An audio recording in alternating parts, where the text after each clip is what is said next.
এই অহেতুক বিতর্কগুলো এড়ানোর জন্যই আমরা চিন্তা করেছি যে এটা আমরা এখন এখানে ঠিক করেছি। এটা নিয়ে রাশেদ আপনাদের সামনে বলেছেন, রাশেদ খান, যে আমরা অন্যান্য রাজনৈতিক দলের সাথে কথা বলবো, তবে আমরা ইন প্রিন্সিপাল মনে করি এই আলোচনার দরকার ছিল না। সরকারের কাছে এনাফ আলোচনা হয়ে গেছে, সরকার চাইলেই এখন একটা সিদ্ধান্তে পৌঁছতে পারেন। কারোর সাথে যদি সরকারের আলাদা কথা বলার দরকার হয় সরকার বলে নিলেই হতো, কারণ এখানে বিবাদমান পক্ষ কিন্তু খুব বেশি না। তো সুতরাং সরকার সবাইকে আবার ঠেলে দেওয়ার কারণে আজকে আমরা একটা দায়ে পড়েছি। আমরা যদি এটা উদ্যোগ না নেই মানুষ তখন বলবে যে রাজনৈতিক দলগুলো আপনারা তো কিছু করলেন না। সুতরাং আমরা সেই জন্য করেছি। আমি গণতন্ত্র মঞ্চকে ধন্যবাদ দিই।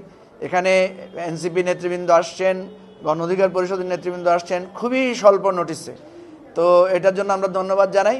তবে আমরা আশা করছি যে ইনশাআল্লাহ একটা সুষ্ঠু সমাধান হবে এবং করতেই হবে। এটা না করলে যারা এর জন্য দায়ী থাকবে জনগণ তাদেরকে বিবেচনা করবে যে তারা কেন এটার জন্য আন্তরিকতা দেখ। খোলামেলাভাবে বলছি না একটা কারণে, আপনারা আশা করি সেটা ক্ষমা সুন্দর দৃষ্টিতে দেখবেন।